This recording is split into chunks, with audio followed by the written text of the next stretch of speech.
Hi, my name is Justin Dahl, and we are doing a project on the Utah Lake and how we can improve it. So, this is by Soraya Naylor, Parker Brown, Oscar Garcia, Justin Dahl, and Aaron Hogg. So, some simple background on the Utah Lake. The native species sorry. The native species were replaced with carp, as well as having seen a raw sewage dumping in the lake since 1967. That was the last time that this raw sewage was dumped, but unfortunately, we're still seeing these effects today. So, the effects that we're seeing from the algae bloom is that this algae specifically is very toxic to humans and animals. It kills fish. And we have about two pet deaths every year or so. And while it doesn't sound like a lot, it can very easily get worse. The levels of carp in this lake are at an unprecedented amount. So, about 90% of the biomass of the lake is carp. So, the effects that this is having on business is that since it's toxic to people, it's keeping them away. So, they're not swimming, they're not fishing, they're not jet skiing, they're not using the lake. Another effect is that without these people, you're not going to get a business, at least no good business. And the lake is regularly closed. So, it was closed in 2016, 2018, and 2019. So, our proposal is that we create events to help bring awareness to this algae bloom, as well as raising money to help clean the lake. And we want to bring the community together to this. So, with these events, we can help raise local businesses and we can make the lake appealing once more.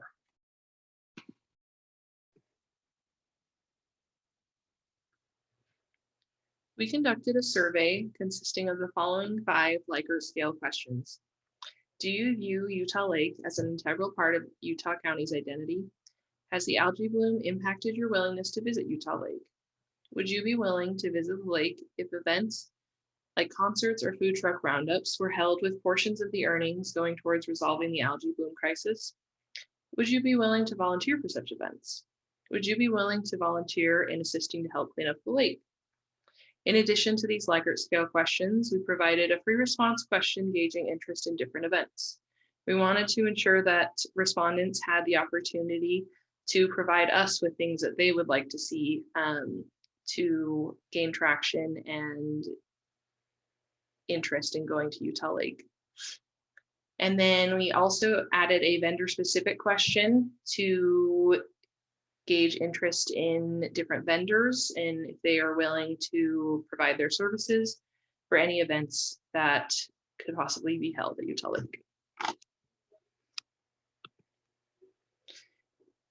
We designed the survey with a few specific things in mind. The first few questions were crafted to introduce the respondents to the purpose of the survey and then to get their initial feel for or their perception of Utah Lake. And we wanted to ensure that we didn't cause any biases or introduce them too quickly into the possibility of having an event or a party, because we wanted to make sure we had kind of a baseline of how people are feeling about Utah Lake currently.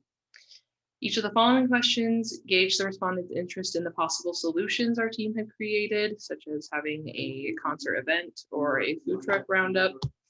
We wanted to share our survey with individuals living in Utah County, as those are the ones that are involved the most in Utah Lake. Those are the ones that could utilize Utah Lake if it were cleaned up, if it were a suitable place to hold events, have businesses, to spend time with your family. So we shared it with individuals living around here that know each of our group members.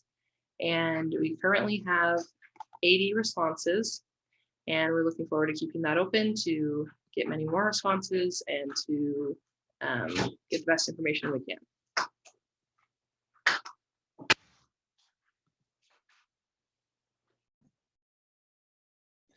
Thank you, Aaron. My name is Parker, and I'm going to be talking a little more about the data, specifically the results that we've collected. And to reiterate, as Aaron said, we are going to continue to collect data for this, and we are hoping to continue collecting data until we present our final presentation in the coming weeks. And also to further on our demographics, Utah County is fairly diverse in a lot of different ways. There are a ton of college students, young adults, people who have recently graduated. We have young families, children. So we want to make sure when we're distributing group that we are representing these individuals and not just focusing too much on one group. Now, to get into the data that we've collected a little bit, as the questions that Aaron went over a little earlier, as far as individuals in Utah County viewing the lake as an important part of our community, we saw 67% of our participants say that they did, in fact, believe that the Utah Lake was integral to our community. Going even further, we found that 88% of the participants said that they were not willing to come to the lake due to the algae bloom, which is quite a staggering number. It reiterates that we have individuals who are wanting to come to the lake, but as of right now, with the current algae bloom and the health conditions that might come from being in the lake, people are not coming. So this iterates that potentially creating such events that we're proposing here with proceeds going towards cleaning up the lake is definitely a viable option that the community seems to get behind. And then if we go even further to our questions, that's further illustrated in our question about individuals being willing to come to such events like the concerts, the food truck roundups, whatever they may be. We saw that 91% of our participants at this point are saying that they would be willing to go to an event and would enjoy such events happening. We also did want to get a gauge to see if we could get potential volunteers for this.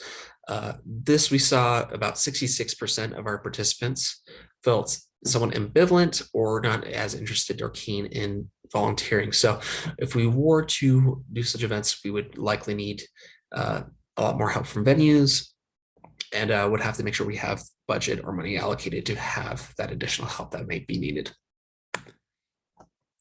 We also had a question that was more catered to potential vendors or food trucks to see if people would be willing to participate. A little more niche question, but we saw 71% of the individuals who were able to participate in that question said they would be willing to participate in that. And we also wanted to push it further to see if we could look into creating, if people would be willing to volunteer, not just to help for the events, but to help clean up the lake. And we saw that 56% of our participants said they would be willing to, in some capacity, either strongly or somewhat agree to that they'd be willing to come help clean the lake, which is great. It also reiterates the importance of the lake to the community, and people are willing to work and help go forward with it. And now I'm going to go ahead and turn the time over to Soraya, and they'll go ahead and talk more about our event planning and what we would more be looking at as far as events goes. Thank you.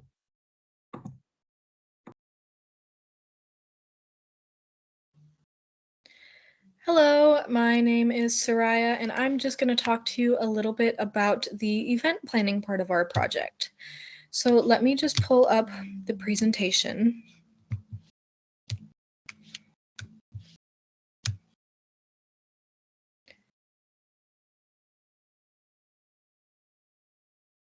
So like I said, I'm just going to talk to you a little bit about the event planning and the actual event itself. So I'm actually a hospitality major, so this is very much my strong suit. I want to go into event planning, so this was a lot of fun for me. So as we probably have mentioned already, we chose to do events for the community to raise money and awareness of the algae bloom. And so I went ahead and got some event goals. Some goals that we had are just having a way for people to enjoy the lake again, to bring awareness of the condition of the lake, be able to raise funds to help clean the lake, bring the community together more, and also help spread the awareness of local businesses and groups. Because we would be getting a lot of volunteers.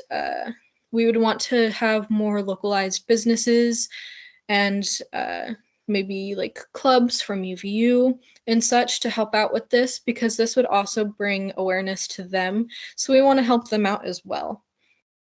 Our target audience for attending events would be the local community, like families, children, and teens, and even college students, because we are a huge college town. I think it would be a great way to get everyone involved and have so much fun, whether it's a musical type of event or a festival or a carnival, anything of that sort. So some potential venues that we have are the Velour, the Underground Social Hall, Bill's Warehouse, the Rooftop Series, and Parker actually helped me with those. He is very much well versed in like the music world in the local area. So he gave me these local venues to look into, and I thought these would be perfect for smaller get-togethers of raising money. And I think it would just be so much fun to have little local bands do all of the music. So, as I was saying, we want local businesses and bands and clubs and anything of that sort to help us out with this, because they would also be getting a lot of representation and awareness brought to them. So just on the screen, I have some potential partners that we could work with. There are food trucks we could do, such as Jurassic Street Tacos, which Oscar has currently or has worked for in the past. And he also knows some of these other food trucks personally. There are also some restaurants. I have actually interviewed the manager and owner of Roll Up Crepes, so I would be able to get him involved. And then, like I said, Parker helped me with the local music. He gave me all of these local bands and artists that we could get involved, such as Isaac Russell or Foreign Figures, as you can see here. And then another thing for potential partners would be college majors and clubs. I know a lot of the time classes have things in getting involved with the local community, such as interviewing someone or helping out and volunteering somewhere. So this would be perfect for a college credit or even just for fun for a college club. So I think it would be great. And then just to go on about how to plan something like this, we need to book a venue for one. That is kind of like where you start. You need to figure out where you're going to have this event, what kind of event it'll be. So I mentioned that we could do some musical events, such as like smaller concerts at these smaller venues. Or if we wanted to, we can even book an outside venue and do a huge carnival with games and booths and all the fun stuff that would bring in kids and get them to convince their parents to go, and hopefully we could raise money for the lake that way. The next step is scouting for volunteers, such as the setup crew, cleanup crew. If we need tickets for anything, we could get the ticket booth volunteers. There is definitely a lot of work to be done with an event, so you need as much help as you can get. So we also need to scout for volunteer caterers. So that, like I had mentioned, there's food trucks, or we could get small localized restaurants or diners or such to get booths out there. I think it would be a lot of fun for both them and everyone attending the event, because they're going to get all of this foot traffic from everyone being there, and maybe someone will find a new restaurant that they love. We also need to rent equipment such as sound systems, lightings, generators, if we are going outside. So that would be another thing to keep in mind. We also need to book the entertainment. So with all those localized bands, we need to make sure that they are aware of where the venue is, if it's going to be outdoors and indoors, if they need to bring their own equipment, all of that stuff. And then another huge part of this kind of event is we need to set up donation boxes everywhere. I feel as though just having booths set up, being paid, that would be great for both them and raising money for the lake.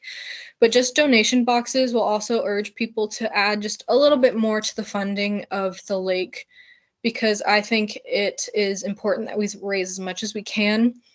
Let's say we did a 100-person event and each person donated $5.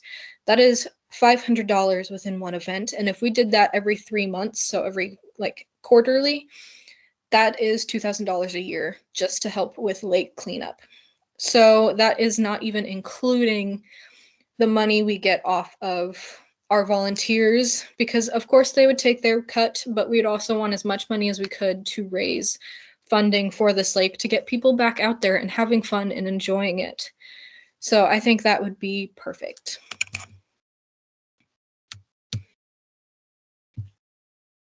All right.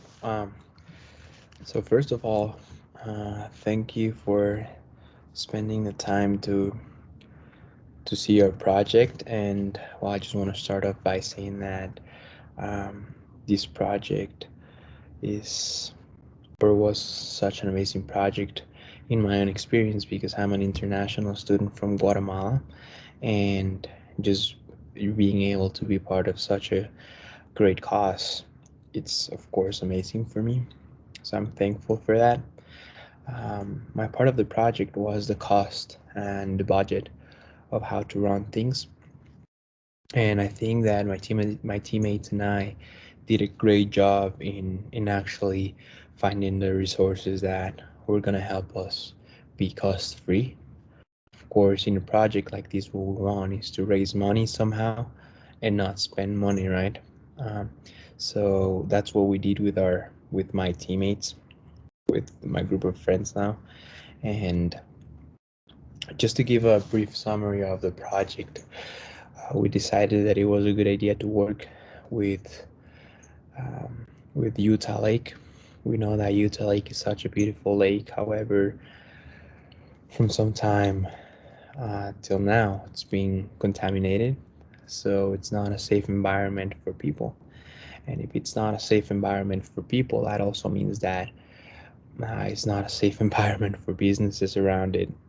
So we just want to raise awareness. That's our main goal. And of course, find ways to actually clean the lake. And that's why we want to raise money, right? So we think that the best idea in order to be able to raise money is to create events and partner with different local artists, local startup businesses like restaurants now, food truck league. The food truck league is planning to contribute with our project, and they're gonna send um, a lot of their food trucks to actually sell food in these events. So it's a two-way thing. They're gonna make a profit, and of course, at the same time, we are gonna make money out of it. How are we gonna make money on this? Is basically uh, every food truck is gonna raise $1 for every meal, and that dollar is gonna go to our costs. So we're gonna be making $1 of profit without spending any money. So that's very good. Um, so that's how we're gonna raise the funds, right, from the food trucks. And but I just want to talk a little bit about what's the real cost of cleaning our beautiful lake. And we just thought that these events are also gonna help us raise that awareness again and educating people that our lake is contaminated and that we need to do something about it, right? In order for us to do something about it, uh, we're gonna have publicity. And of course, we know that publicity costs money, right? Advertising costs money. So we partnered with UVU as well, and especially with the marketing department at UVU, and they're planning to help us with the web development. We understand that web development content is somehow expensive, right? And we figured that we would need to spend from around $6,000 to $12,000, and now we're gonna spend $0 from that as well. So we are happy to inform that our project is gonna cost $0. However, it's gonna cost us time, and sometimes that can be expensive, but at the end, the reward that we're gonna receive for this project is gonna be greater than getting paid for it. So that's the advertising part of it. Jurassic Street Tacos is to start a business Fernando Felix is a friend of ours. El Sartén is another startup here in Utah. They started really with just one food truck. Now they have even restaurants in here, and they've grown so much in the past 3 years. Red Tacos, same thing. They sell birria tacos, really good. Joshi's, it's an Enso grill, which they sell sushi and different Japanese dishes, right? So all of these food trucks are already gonna help for the events, and some of the potential partners that we have or local bands and artists are the national parks, Isaac Russell, Little Moon, and they're all planning to come here and help us for free as well. So that's awesome. So yeah.